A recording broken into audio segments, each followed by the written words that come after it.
주님 감사합니다.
Suffer death to prove my stand. I'll be ushered into glory, led by God's own hand.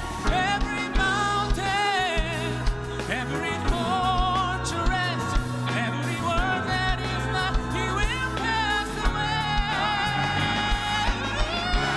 For my hope is in the Lord. Gonna be the confidence that this world doesn't know.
할렐루야. 창세기 11장 1절부터 9절 우리 같이 한 목소리로 봉독하는 그런 시간을 갖도록 하겠습니다. 다 같이 일어나서 하나님 말씀 같이 봉독하죠. 영어로 한국말로 같이 봉독하겠습니다. 시작. 온 땅의 언어가 하나요 말이 하나였더라. 이에 그들이 동방으로 옮기다가 시날 평지를 만나 거기 거루하며 서로 말하되 자 벽돌을 만들어 견고히 굽다 하고 이에 벽돌로 돌을 대신하며 역청으로 진흙을 대신하고 또 말하되 자 성읍과 탑을 건설하여 그 탑 꼭대기를 하늘에 닿게 하여 우리 이름을 내고 온 지면에 흩어짐을 면하자 하였더니 여호와께서 사람들이 건설하는 그 성읍과 탑을 보려고 내려오셨더라. 여호와께서 이르시되 이 무리가 한 족속이요 언어도 하나이므로 이같이 시작하였으니 이후로는 그 하고자 하는 일을 막을 수 없으리로다. 자, 우리가 내려가서 거기서 그들의 언어를 혼잡하게 하여 그들이 서로 알아듣지 못하게 하자 하시고, 여호와께서 거기서 그들을 온 지면에 흩어졌으므로 그들이 그 도시를 건설하기를 그쳤더라. 그러므로 그 이름을 바벨이라 하니 이는 여호와께서 거기서 온 땅의 언어를 혼잡하게 하셨음이니라. 여호와께서 거기서 그들을 온 지면에 흩으셨더라. 아담 이후로 계속 하나님께 도전하는 것은 지금까지 계속 이어지고 있습니다. 아담 이후로 내가 하나님이 되려 하는 도전은 지금까지 계속되고 있습니다. 깨어있지 않으면 내가 하나님이 되려고 합니다. 창세기 11장에 이 바벨탑을 쌓았던 사람들, 그때 놀라운 혁명이 일어났었습니다. 어떤 혁명이냐면 신기술, 신공법으로 그 성 도시를 지었고 건설했고 그 다음에 바벨을 쌓아갔습니다. 여기 보니까 산에서 돌을 켜다가 아니라 벽돌을 굽는 기술을 발견한 겁니다. 그리고 역청을 사용했습니다. 아스팔트 같은 거죠. 힘들게 산에서 돌을 떠오지 않아도 되었습니다. 그들의 삶에 엄청난 혁명이 일어난 거죠. 영향을 끼쳤을 것입니다. 진흙을 이겨서 벽돌을 굽고 각종 그릇을 만들고 엄청난 큰 항아리들도 만들어내는 놀라운 기술 혁명이 일어났던 것입니다. 이것을 통해서 삶의 엄청난 편리함을 그들이 갖게 되었죠. 마치 여러분들 이 시대 한번 보십시오.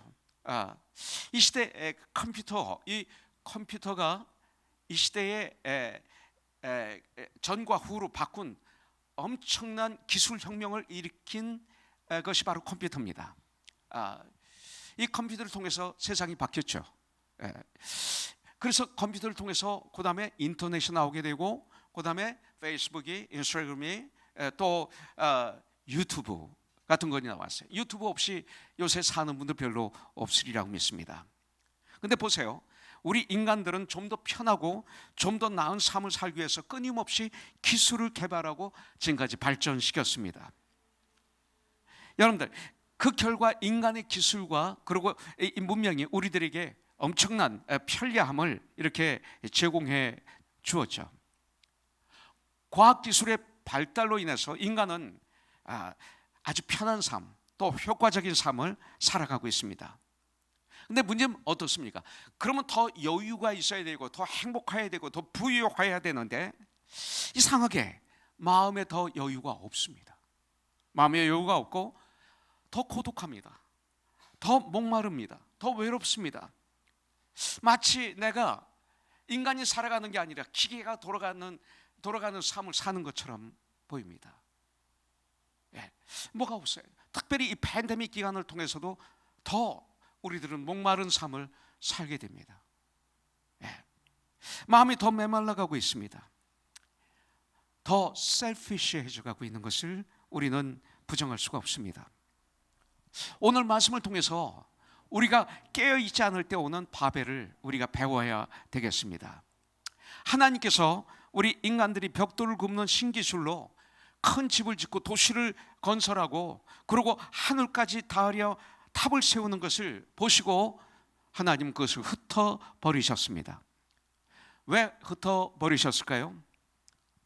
여러분들 오늘 말씀을 보면 인간의 과학기술 문명 이 자체를 하나님이 부정하는 것은 아니십니다. 우리가 여기서 하나 배워야 될 것은 뭐냐면 기술적인 발전이 문제가 아니라 인간의 정신이 문제인 거예요. 그리고 마음이 문제입니다. 이것을 사용하는 인간의 마음이 문제라고 성경은 우리에게 가르쳐주고 있습니다. 오늘날 과학기술 문명은 엄청나게 발전되어 있습니다. 아까도 말씀드렸지만 컴퓨터를 통해서 대변혁이 일어난 것입니다. 이제 구글을 통해서 여러분들 구글 통역기를 통해서 언어가 거의 문제가 되지 않은 시대로 가고 있습니다. 또한 유전공학 발달로 말미암아 복제 인간도 만들 수 있다라고 소리치고 있는 세상이 되고 말았습니다. 그런데 이런 과학기술적인 발전이 문제가 아니라 문제는 뭡니까? 그것을 사용하는, 그것을 운영하는 인간의 마음이 문제다. 인간의 정신이 문제라고 우리에게 가르쳐주고 있는 거죠. 특별히 저는 각 나라의 대통령들, 각 나라의 지도자들을 보면 보면 이제는 성경과는 아무 관계가 없는 그런 삶을 살고 있습니다. 과거의 미국을 보면 성경의 근거에서, 성경이 손으로 안고 선서할 뿐만 아니라 성경의 근거에서 백성을 섬겼던 지도자들이 꽤 있습니다. 그러나 이제는 이런 사람들이 없습니다. 오히려 성경을 부정합니다. 성경과 반대로 갑니다. 오히려 성경을 얘기하면, 하나님을 얘기하면 우리가 무식한 사람으로 보일 정도로 매스미디어도, 정치도, 행정부도, 사법부도 지금 난리입니다. 이 시대 지도자들은 이 중에 많은 목사도 들어갈지 모릅니다. 옳고 그름이 아닌, 성경에도 말씀이 아닌, 신앙이 아닌 자기 주장으로, 그리고 자기의 권력을 유지하기 위해서 악용하고 별짓을 다 하는 것을 우리는 보고 있습니다. 저는 지도자들 중에 가장 무서운 분이 누구냐면, 제가 생각하기에는, 믿기는 지도자인데 종교가 없는 사람들, 지도자인데 신앙이 없는 사람들이 나는 가장 무섭다고 생각이 듭니다. 종교가 없기 때문에, 신앙이 없기 때문에 이들의 옳고 그름의 잣대가 자기거든요. 그럼 얼마나 무섭습니까? 우리가 살고 있는 미국도, 우리들의 조국인 한국도 정신적으로 그냥 와르르 무너지고 있습니다. 신앙이 지금 무너지고 있습니다. 열심히 바벨을 쌓고 있는 것 같습니다. 심지어는 종교 단체들도.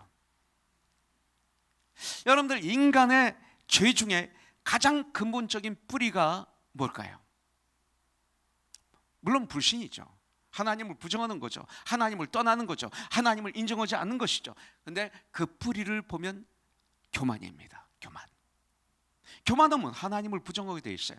교만하면 하나님을 떠나게 되어 있어요. 수많은 사람이 이 교만 때문에 자신의 인생을 파탄으로 몰고 가고 말았습니다. 아담이 하나님 앞에 죄를 진 것도 바로 이 교만 때문이었습니다. 선악과를 바라볼 때, 에덴 동산에 있는 모든 걸 다 먹을 수 있는 자유가 있어요. 다스릴 있고 생육하고 번성하고 정복할 수 있는 엄청난 축복을 가졌어요. 딱 하나, 선악과만 다 먹지 말라. 딱 하나, 네가 하나님보다 높아지려고 하지 말라. 하나님과 비교하려고 하지 말라. 하나님처럼 되려고 하지 말라. 이거 딱 하나예요. 왜? 우리를 위해서. 그러면 죽으니까. 그런데 사탄이 유혹을 하죠. 이것을 먹으면 너희 눈이 밝아져서 하나님과 같이 된다라고 유혹을 했습니다. 여러분들, 모든 인류에게 이 죄성은 정말 뼈아픈 상처를 남겨준 이 죄의 뿌리는 바로 교만이었습니다. 아담이 교만 때문에 선악과를 따먹었습니다. 아담이, 또 우리가, 이 많은 인류의 역사에 수많은 사람들이 이 교만 때문에 하나님의 말씀을 거역했습니다. 수많은 사람들이 이 교만 때문에 하나님을 떠나게 되는 것입니다. 그래서 성경은 교만은 패망의 선봉이요 넘어짐의 앞잡이라고 알려주시는 것이죠. 죄의 출발은 교만입니다. 교만 때문에 하나님을 떠나는 것입니다. 여러분들, 인간의 죄성은 자꾸 나를 드러내려고 하죠. 나의 능력을 드러내고, 나를 과시하고, 나의 명성을 드러내고, 나의 이름이 영원히 남기를 원합니다. 그래서 가정이 무너지고, 관계가 무너지고, 나라가 무너지는 거예요. 열매가. 오늘 창세기 11장 4절에 보면 이러한 인간의 교만을, 죄성을 정확하게 우리에게 보여주고 있습니다. 또 말하되, 자, 성과 탑을 건설하여 그 탑 꼭대기를 하늘에 닿게 하여 우리의 이름을 내고 온 주변에 흩어짐을 면하자 하였더니, 이렇게 말하고 있어요.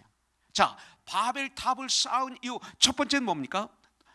탑 꼭대기를 하늘에 닿게 하자, 이겁니다. 이 얘기는 뭐냐?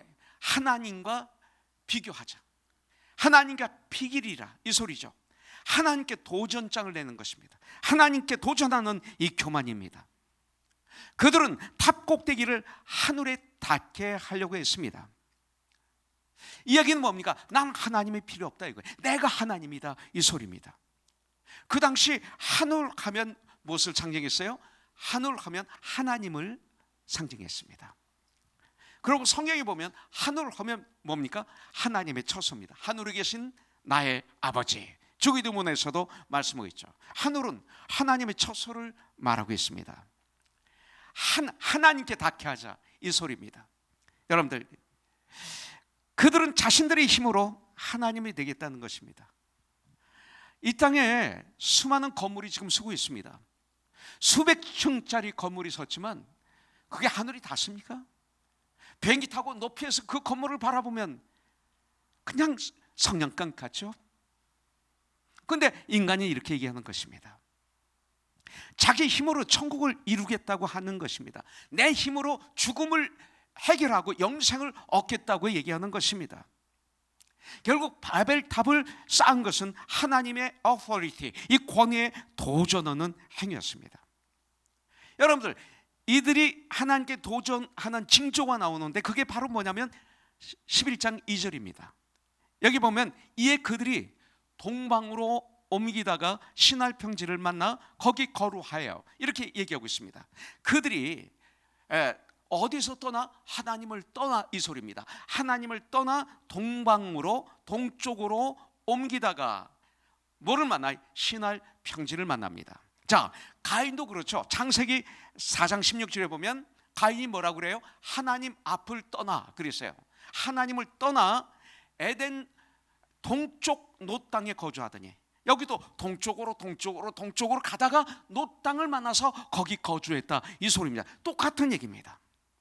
여러분들, 거기서 아들 에녹을 낳죠. 가인은 낳고 난 다음에 성을 쌓고 성을 건설하고 그 성의 이름을 자기 아들 에녹의 이름으로 붙입니다. 아들이 하나님이 되고 말았습니다. 동쪽으로 동방으로 하나님을 떠나 계속 동쪽으로 옮겼다는 것은 뭡니까? 하나님과 점점 멀어졌다, 이 소리입니다. 하나님과 점점 멀어지니까 바벨을 쌓는 거예요. 하나님을 멀리 떠났다는 것을 의미합니다. 나 주를 멀리 떠났다. 인간이 죄를 지면 하나님으로부터 멀리 떠납니다. 하나님을 피하게 되었습니다. 죄를 지은 아담과 이브가 하나님이 오시니까 피합니다. 숨습니다. Where are you, 아담? 내가 벗어난 거로 부끄러워 숨었나이다. 숨게 되어 있고 피하게 되어 있고 떠나게 되어 있습니다. 어떤 자녀들, 우리의 자녀들 중에 정말 멀리 있는 대학, 좋은 대학에 들어가게 되어서 멀리 떠나는 경우가 있습니다. 그런데 가끔 보면 고등학교를 졸업하면 나는 무조건 우리 부모로부터 멀리 떨어진 학교를 갈 거야.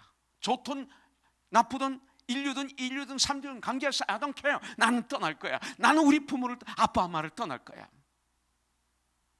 저는 이런 학생들을 가끔 봤습니다. 부모와 멀리 떨어지고 싶은 겁니다. 부모가 잘못했는지, 학생이 자녀가 잘못했는지, 둘 다 잘못했는지 모르겠습니다. 문제가 있는 거죠. 멀리 난 떠날 거야. 부모님이 올 수 없는 곳으로 떠날 거야. 자주 찾아올 수 없는 곳으로 떠날 거야. 나 그래서 대학교를 거기서 다닐 거야.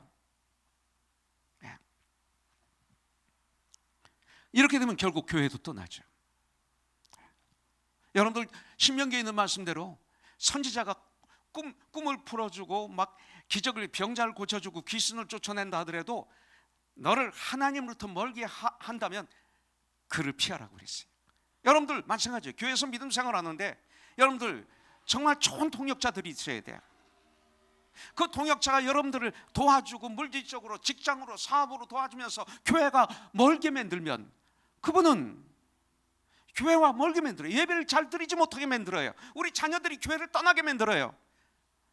여기 속으면 여러분들 진짜 바보죠. 결국 그분하고 영원히 살 거예요? 아니요, 언제까 그분과 떠나요. 여러분들이 하나님과 떠나게 만들고, 여러분들을 교회 떠나게 만들고, 부모와 떠나게 만들고 난 다음에 여러분들을 떠나게 될 거예요. 속은 거죠. 어떤 일이 있다 하더라도, 아무리 나에게 잘한다 하더라도 하나님과 멀어지게 하는 사람이라면 조심해야 돼. 신명기에 나와 있잖아요. 이걸 따라가면 여러분들 바벨 쌓는 거예요. 여러분들 무신론자들이 하나님을 부정하는 사람들이 하나님이 없다고 말하면서 하나님을 믿지 않는 까닭은 하나님이 안 계시기 때문에 그런 것이 아니라 그들이 죄인이기 때문에 그런 거예요.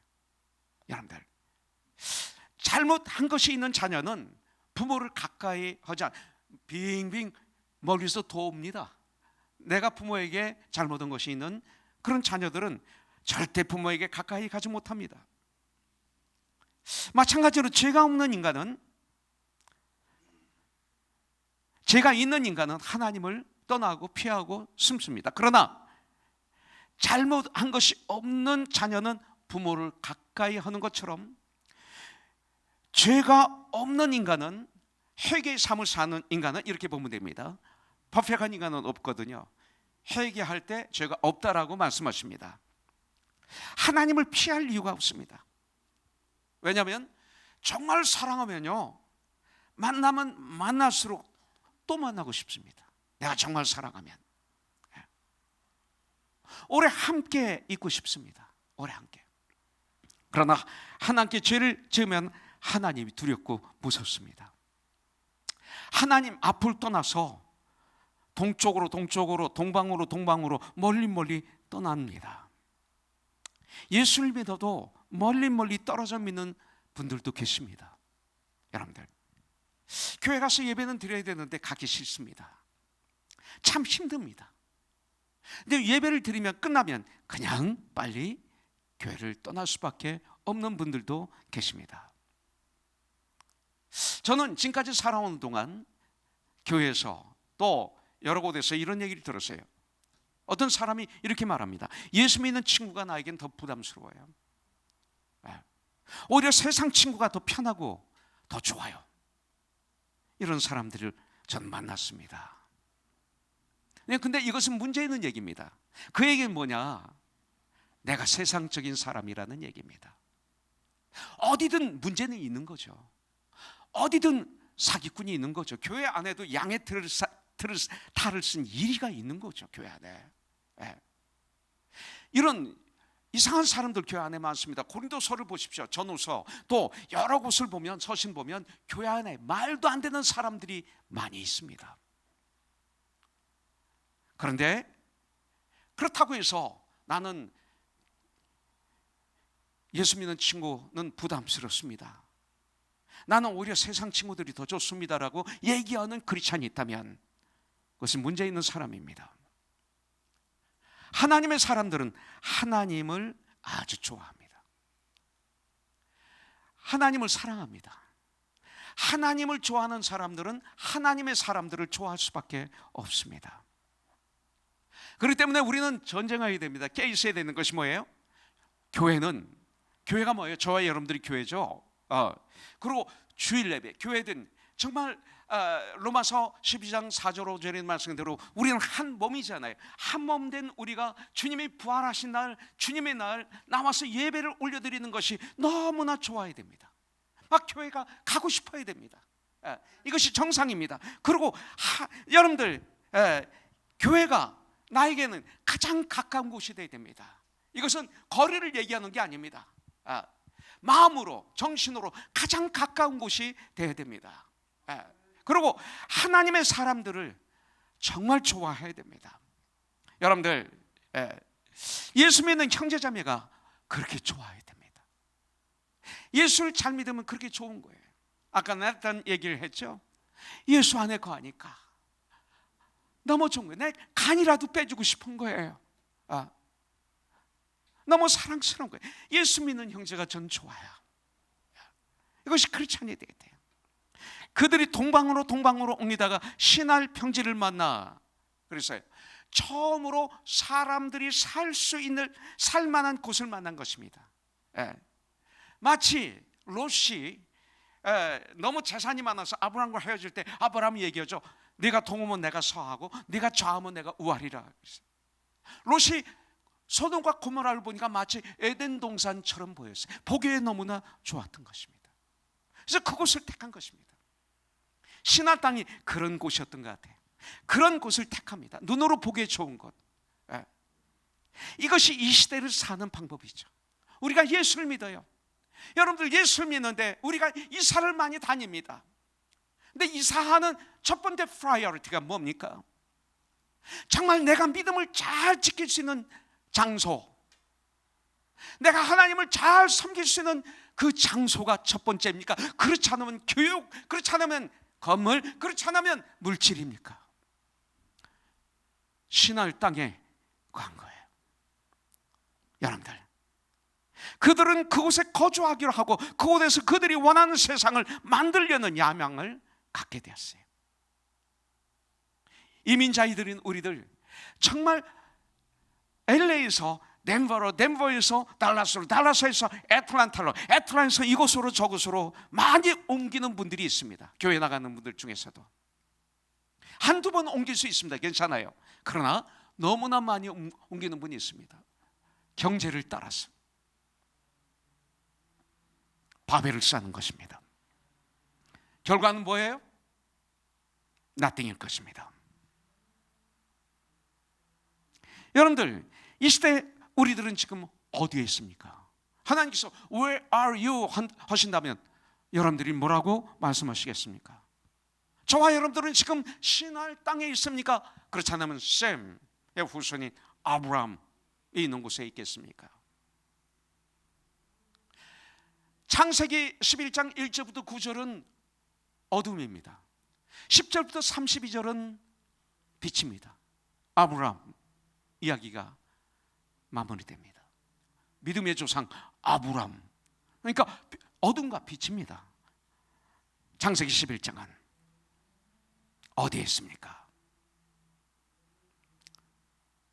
지금 우리들이 살고 있는 이 집이 이왕이면 믿음으로 말미암아 예루살렘에서 믿음 때문에, 핍박 때문에 흩어집니다. 믿음의 선비들이 흩어져서 이곳 저곳에 살면서 주님의 복음을 더 담대히 전했던 믿음의 선비들과 같은 이런 집이 되기를 주님의 이름으로 축복합니다. 이것이 멋있는 거예요. 신할 땅은 어디입니까? 여기서 보니까 창세기 10장 8절부터 10절에 보면 구수가 또 nimrod을 낳았으니 그는 세상의 첫 용사라. 그가 여호와 앞에서 용감한 사냥꾼이 되었으므로 속담에 이르기를 아문은 여호와 앞에 니므롯같이 용감한 사냥꾼이로다 하더라. 니므롯을 기억하십시오. 그의 나라는 니므롯이 지도자입니다. 그의 나라는 신할 땅이라는 말이 여기 나옵니다. 신할 땅의 바벨과 에렉과 아깝과 갈레에서 시작되었으면 신할 땅에서 시작이 된 거예요. 신할 땅 곧 바벨론 같은 바벨이십니다. 니므롯은 세상적으로 보면 영웅들을 얘기합니다.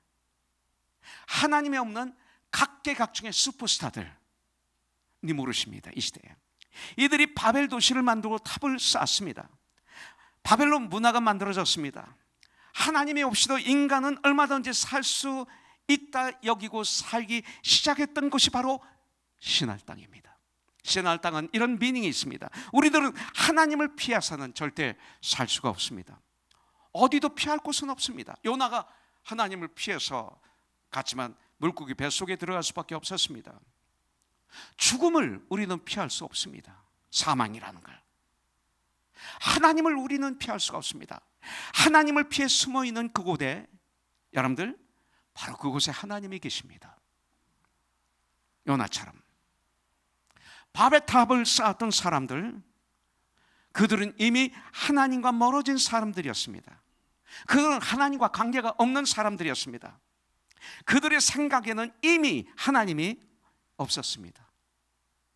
그들은 하나님이 없이 기술을 개발했습니다. 문제는 바로 여기 있는 것입니다. 하나님이 없이 기술을 개발하는데 문제가 있는 것입니다. 오늘날 발달된 과학, 기술, 문명, 이것이 문제가 아니라 이것을 다루는 사람들이 하나님을 모르는데 문제가 있습니다. 하나님이 없이 과학, 기술, 문명이 발달하면 그 과학이 하나님이 되는 것입니다. 바벨탑을 쌓은 사람들에게 하나님은 없었습니다. 하나님이 없기 때문에 그 하나님의 자리에 그들의 기술이, 그들의 능력이 앉아있게 되는 것입니다. 인간은 자기 이름을 드러내려 하는 죄의 본능이 있습니다. 그래서 자기 이름이 어디에 기록되는 것을 어디 기록되는 것을 너무나 좋아합니다. 그래서 유명한 높은 산에 올라가 보면 큰 바위를 보면 거기에 글씨가 써 있어요. 내가 왔다 가노라. 몇 월 며칠 이런 거 씁니다. 내가 무엇을 했다 자랑하고 싶어요. 제가 이걸 했죠. 저만이 할 수 있죠. 내가 이걸 했습니다. 내가 이것을 깨닫지 않으면 교회 나온 어머들도 너무나 좋아합니다. 자, 우리 이름을 내고 그랬습니다. 4절에 보면 탑을 쌓는 목적이 이름을 내는 데 있었습니다. 유명해지겠다는 것입니다. 하나님의 영광을 드러내겠다는 것이 아닙니다. 술 취하지 말라 이는 방탕한 것이니 그랬어요. 이게 무슨 말이에요? 네가 하나님이 되려오지 말라. 술 취한 특징이 뭐예요? 그러면 내가 이래봬도, 내가 왕년에 내가 누군지 알아? 너는 나를 무시했어 감히? 이거죠. 이것이 술에 취했을 때 일어나는 현상이죠. 나죠. 자기 뺏기 모르죠. 남을 절대 칭찬하지 않습니다. 자기만 칭찬하죠. 이게 술 취한 사람들의 특성이에요. 이걸 얘기하는 것이죠. 여러분들, 인간이 존재하는 이유는 하나님의 이름을 존귀하게 하기 위한 것입니다. 우리는 오직 시편 기자들처럼 하나님께 영광을 올려드리는 삶을 살 때 우리가 부유해지는 거예요. 그 영광이 내 것이 되는 것이죠. 혹 우리의 이름이 드러난다면 그것은 하나님께서 드러나게 해주시는 것이 되어야 돼요. 이것이 진짜예요. 하나님은 하나님의 이름을 존귀하게 하는 자들에게 그들의 이름을 창대하게 하겠다고 약속해 주셨어요. 창세기 12장 2절에 보니까 아브라함에게 명령하십니다. 너는 본토 친척 고향 아비 집을 떠나라 그랬어요. 내가 지시하는 곳으로 가라. 이 얘기는 너는 죄악을 떠나서, 이 소리입니다.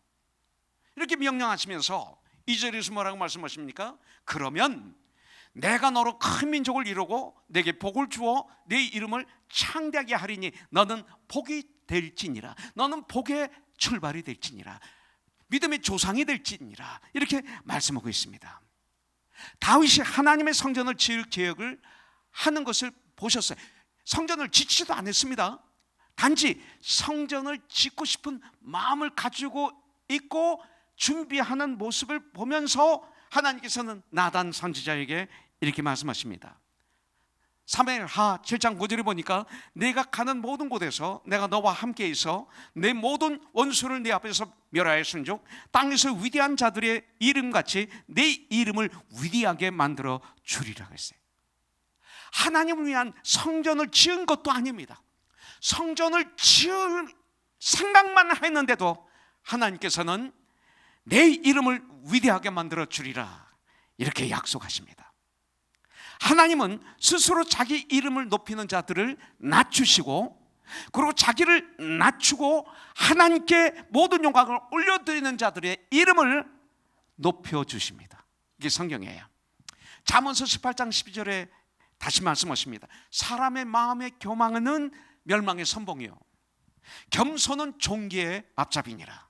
이렇게 말씀하고 있어요. 주님도 누가복음 14장 11절에 보니까 무릇 자기를 높이는 자는 낮아지고 자기를 낮추는 자는 높아지리라. 여러분들, 이것을 우리에게 가르쳐 주셨어요. 예수님은 스스로 자신을 낮추셨죠. 여러분들, 그리고 하나님의 보좌를 버리시고 낮고 천한 말구유 속으로 오셨습니다.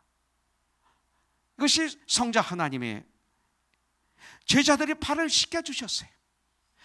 종의 모습으로 우리를 섬기셨어요. 앉아서 먹는 자가 그냥 섬기는 자가 그냥 앉아서 먹는 자가 아니냐. 그러나 나는 섬기는 자로 너희 중에 있노라. 누가복음 22장 27절에 말씀하고 있죠. 그리고 우리를 위해서 십자가에서 죽으시기까지 하셨어요. 이 얘기는 뭐예요? 죽음의 자리까지 낮아지셨다, 내려가셨다, 이 소리입니다.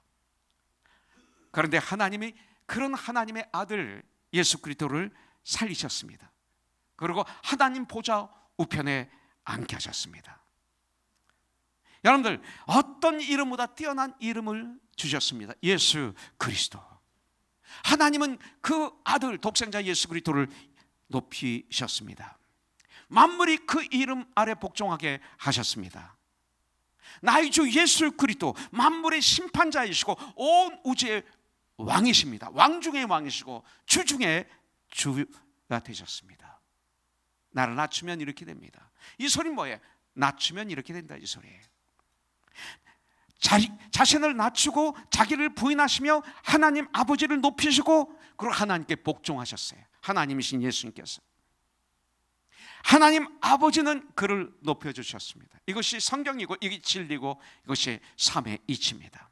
뛰어난 이름을 주셨습니다. 여러분들, 뛰어난 이름 갖고 싶지 않으세요?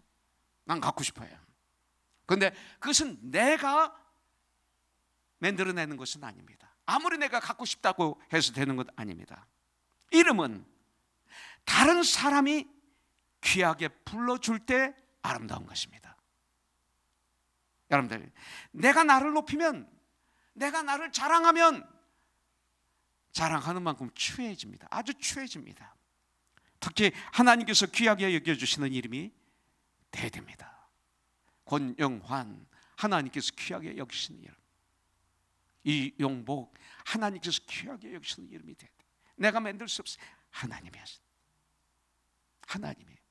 자, 세 번째, 지면에서 흩어짐을 면하자, 이렇게 말하고 있어요. 4절에 탑을 건설하는 또 하나의 목적이 나오는데, 지면에서 흩어짐을 면하다. 뭉치자 이거예요. 하나가 되자 이거예요. 그런데 무조건 뭉치는 것 중요하지 않습니다. 왜 뭉쳤는지, 무엇을 위해서 뭉쳤는지, 이것을 우리가 알아야 됩니다. 이것이 중요합니다. 그런데 사람들은 자기를 보호하기 위해서 뭉칩니다. 집단을 만들고 세력을 만들었습니다. 온 지면에, 온 땅에 흩어짐을 면하자는 이 근거가 어디에 있습니까? 높은 탑에 있습니다. 하늘이 닿을 듯한 높은 탑에 근거를 두고 있습니다. 바벨탑 사건을 통해서 하나님은 우리에게 분명하게 말씀하십니다. 하나님 없이 출발한 것은 그 어떤 것으로도 하나로 만들 수 없다. 왜냐하면 하나님 없이 없는 인간은 교만하기 때문에 그렇습니다. 하나님께서 인간의 이 교만한 생각과 삶을 중단시키기 위해서 언어를 혼잡하게 하셨던 거죠. 수많은 사람이 바벨탑을 쌓고 있습니다. 그런데 같은 언어였었는데 갑자기 흙덩이 하나 더 줘버리는데 물을 올려주고 못 알아듣는 거예요, 서로들 간에. 그래서 탑을 쌓던 게 스톱이 됩니다. 또한 이것은 말만 달라졌다는 것, 언어를 못 알아들었다는 것만이 아닙니다. 성경에서 말하는 것은 생각이 달라졌다는 거예요. 사고방식이 달라졌다는 거예요. 생각이 다른 사람하고 얘기해 보십시오. 3시간, 4시간, 7시간, 10시간을 대화해도 안 통합니다. 마지막에는 화가 나서 일어나고 맙니다. 쓸데없는 변론은 피하라. 거기서는 다툼만 날 뿐이니라. 사고방식이 다르면 다툼만 나게 돼 있어요. 이것이 달라졌다는 거예요. 언어를 흩었다, 사고방식이 흩어졌다, 달라졌다, 그 다음에 생각이 달라졌다, 믿음이 달라졌다, 이거죠. 생각이 다르니까 말이 통하지 않죠. 아무리 말을 해도. 우리 주위에 말이 통하지 않는 사람들 있을 거예요. 왜 그렇습니까? 사고방식이 다르고 믿음관이 다르기 때문에 그래요. 하나님과 세상이 다르잖아요. 하나님께서 말을 혼잡하게 하신 것은 서로 생각하는 방식이 다르게 했다는 거예요. 서로 마음이 맞지 않는다는 거예요. 그래서 함께 일할 수 없는 거죠. 교만한 사람들이 모이면 싸움이 일어납니다. 교만한 사람들은 다른 사람들의 말을 절대 듣지 않습니다. 자기 말만 주장합니다. 또한 자기의 약점, 자기의 부족함, 자기 죄를 절대 교만한 사람들은 인정하지 않습니다. 교만한 사람은 회개를 못합니다. 서로 자기가 잘났다고 떠들어댑니다. 상대방을 비방하기에 바쁩니다. 바알이라는 뜻은 뭡니까? 섞었다, 이 소리예요. 그리고 혼잡하게 하다라는 뜻을 가지고 있습니다. 인간의 교만은 내 주위를, 이 세상을 혼잡하게 합니다. 여러분들, 교만이 결국 세상을 어지럽힙니다. 이 교만이 결국 인간들을 혼돈 속으로 몰아넣고 있습니다. 가만히 보십시오. 하나님이, 예수님이 계시지 않는 역사는 세상은 혼돈이었습니다. 혼돈하고 공허하니 이겁니다. 창세기 1장 2절. 하나님을 만나기까지 저와 여러분들은 혼돈을 피할 수 없었습니다. 그러나 하나님을 만나니까, 하나님을 정말로 만나니까, 구원받으니까, 성령이 임하시니까 질서가 회복이 되는 거예요. 대화가 통하기 시작합니다. 하나님과의 관계가 회복이 됩니다. 먼저 그 나라와 그 의를 구합니다. 그래서 이 모든 것을 더하는 삶을 삽니다. 먹든지 마시든지 무엇을 하든지 하나님의 영광을 위하는 질서가 딱 서게 됩니다. 그러면서 내 주의 하나님 나라가 임합니다. 7절에 보니까, 자, 우리도 내려가서 이렇게 말하고 있어요. 하나님은 언제나 우리도입니다. 하나님은 한 분이시죠. 근데 한 분 안에 삼위가 계십니다. 성부 하나님, 성자 하나님, 성령 하나님. 그래서 이 삼위의 하나님이 함께 역사하시는 거죠. 인간들을 만드실 때도 어떻게 했어요? 우리 형상을 따라 우리의 모양대로 만들자라고 말씀하셨어요. 이 하나님께서 언어가 혼잡게 되었고 흩어짐을 당했었지만 회복하는 방법을 우리에게 주셨어요. 사도행전 2장 38절에 보면, 너희가 회개하고 죄 용서함을 받고 침례를 받으라. 그래야만 성령을 선물로 받으리라. 회개하니까, 성령이 임하시니까 역사가 일어나는 거예요. 오순절 마가의 다락방에 임하신 성령 충만함. 그래서 사도행전 1장 8절에 보면, 오직 성령이 임하시면 너희가 권능을 받고, 권능을 받아요. 그러면 우리는 로마서 12장 2절의 말씀대로 이 세대를 닮아가지 않아요. 너희는 이 세대를 본받지 말고 이 세대를 안 받게, 성령이 임하셔야 이 세대를 따라가지 않아요. 그리고 마음을 새롭게 하게 돼. 예수의 마음을 갖게 되는 거예요. 그리고 하나님의 선하시고 기뻐하시고 온전한 뜻을 알게 되고 따르게 되는 것이죠. 분별하게 되는 것이죠. 이런 능력이 임하게 됩니다. 성령 충만함을 받으니까 새로운 말을 하기 시작해요.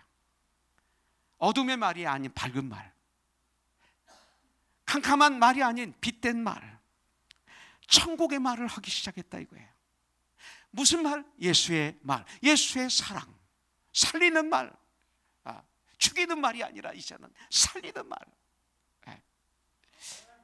예수 안에서는 유대인이나 헬라인이나 이방인이나 가난한 자나 부자나 못 배운 자나 배운 자나 어린이나 어른이냐 하나예요.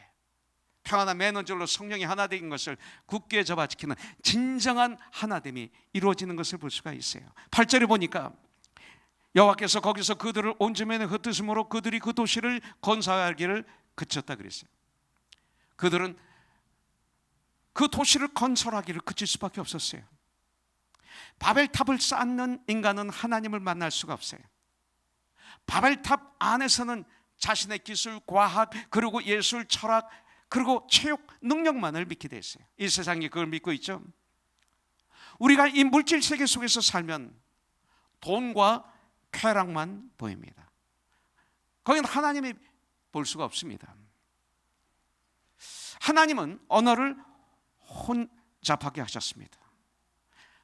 말을, 생각을, 삶을 혼잡하게 하셨습니다. 우리는 그렇다고 해서 야구를, 농구를, 풋볼을 거부하라는 게 아닙니다. 이걸 얼마든지 엔조이할 수 있는데, 엔조이는 우리의 마음이 어디에 있느냐, 주 안에서. 이것을 통해서 쉼을 가질 수 있습니다. 이것을 거부하라는 거 아닙니다. 그들이 네 노릇이 되지 않도록 하는 거예요. 그들이 네 노릇이 되지 않도록 하십시오. 오직 예수 그리스도만이. 그러면서 엔조이하십시오. 이것이 크리스천들의 엔조이하는 방법입니다. 그냥 마음을 놓으면 그들이 네 노릇이 됩니다. 그 순간부터 예수보다 그것이 나의 위에 있게 되는 것이죠. 하나님은 그렇게 될 때 흩어버리십니다. 나의 생각을, 나의 마음을, 나의 삶을, 나의 가족을, 나의 주위를 혼잡하게 하십니다. 이것이 바벨탑의 결과였습니다. 깨어 있어야 됩니다. 여러분들, 하나님을 보고 싶다면 거기서 나와야 됩니다. 창세기 12장 1절 여호와께서 아브라함에게 이르시되 너는 너희 고향과 친척과 아버지의 집을 떠나 이거예요. 나와야 됩니다. 내가 내게 보여줄 땅으로 가야 됩니다. 우리가 하나님을 느끼지 못한다면 우리가 바벨 안에 있기 때문에 그렇다는 것입니다. 혹은 지금 내가 바벨을 쌓고 있는지도 모릅니다. 그래서 9절에 그러므로 그 이름을 바벨이라 하니 이는 여호와께서 거기서 온 땅의 언어를 혼잡하게 하셨음이니라. 여호와께서 거기서 그들을 온 지면에 흩으셨느니라. 인간이 가야 할 길은 바벨이 아니라 성령이 임하실 때까지 예루살렘에서 기다려야 됩니다. 누가복음 마무리할 때 24장 49절에 보니까 볼지어다가 내가 내 아버지께서 약속하신 것을 너희에게 보내리니 너희는 위로부터 능력을 입혀질 때까지 이 성에서 기다려라 하면서 사도행전이 시작이 됩니다. 왜냐하면 성령이 임하시면 권능을 받기 때문에, 성령이 임하시면 주님을 닮아가기 때문에, 노아의 후손만 하나님이 원하시지 않는 바벨탑을 쌓은 것이 아니라 현대인들도 바벨탑을 만들고 있습니다. 교회 안에서도 현대인들은 어떤 바벨탑을 쌓고 있는 것일까? 발전하면 발전할수록 왜 이렇게 인간들은 기계화되어 있고 더 마음에 메말라 가고 있을까? 돈만 마음에 담는 사람은 돈밖에 모릅니다. 명예를 내 마음에 명예만 담는 사람은 명예밖에 모릅니다. 그냥 일어나도 명예, 꿈을 꿔도 명예. 더러운 것을 담으면 더러운 것만 나옵니다. 그러나 은혜를 마음에 담는 자는 은혜가 나의 모든 것을 차고 넘칩니다. 감사를 마음에 담는 사람은 나의 삶 속에서, 나의 언어 속에서 감사가 넘칩니다. 마음속에 은혜가 있는 자는 무엇을 보더라도 하나님의 은혜를 노래하고 찬양하고 그러고 감사를 말합니다. 시편 기자처럼. 이것이 신앙입니다. 이것이 올바른 믿음입니다. 무엇을 담는가에 달려 있습니다. 교만을 담으면 바벨이 됩니다. 탑 꼭대기를 하늘에 닿게 하자. 내가 하나님과 비길이라 우리 이름을 세상 천지에 내자. 그런데 참 재미있죠? 세 번째는 온 지면에서 흩어짐을 면하자. 웃기지 않으세요? 난 이걸 큐티하면서 너무나 웃었습니다. 이것이 세상이에요. 보세요. 하늘에 닿게 하자 탑을. 교만이죠. 그러면서 동시에 그들 안에 세상에 대한, 하나님에 대한 두려움이 가득 차 있다는 거예요. 그러니까 흩어짐을 면하게 하자. 자신이 있는데 두렵습니다. 자신이 있는데 무섭습니다. 자신이 있는데 이 안에 좌절감이 있습니다. 이것이 바벨입니다. 이것이 세상입니다. 좋은 거 하나도 없죠.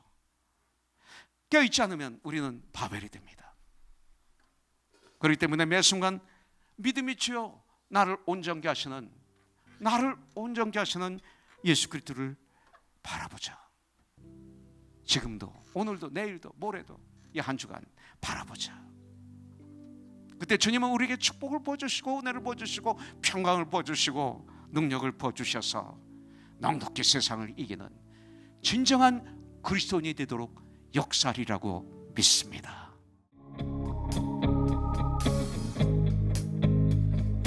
Nobody stood and applauded them, so they knew from the start this road would not lead to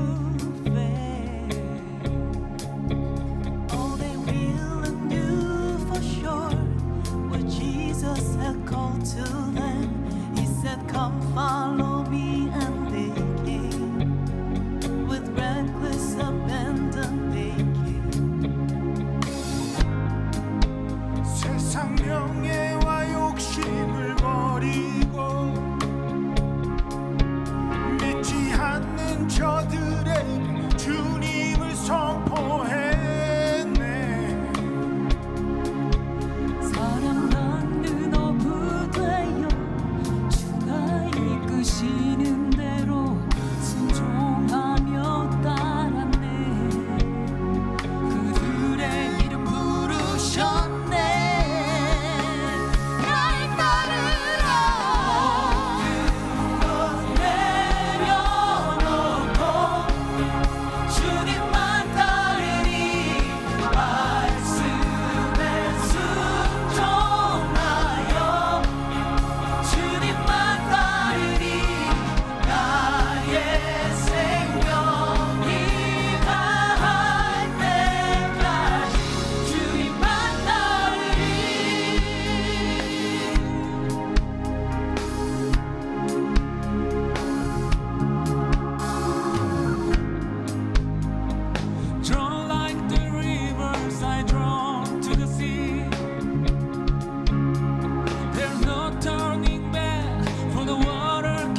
has shown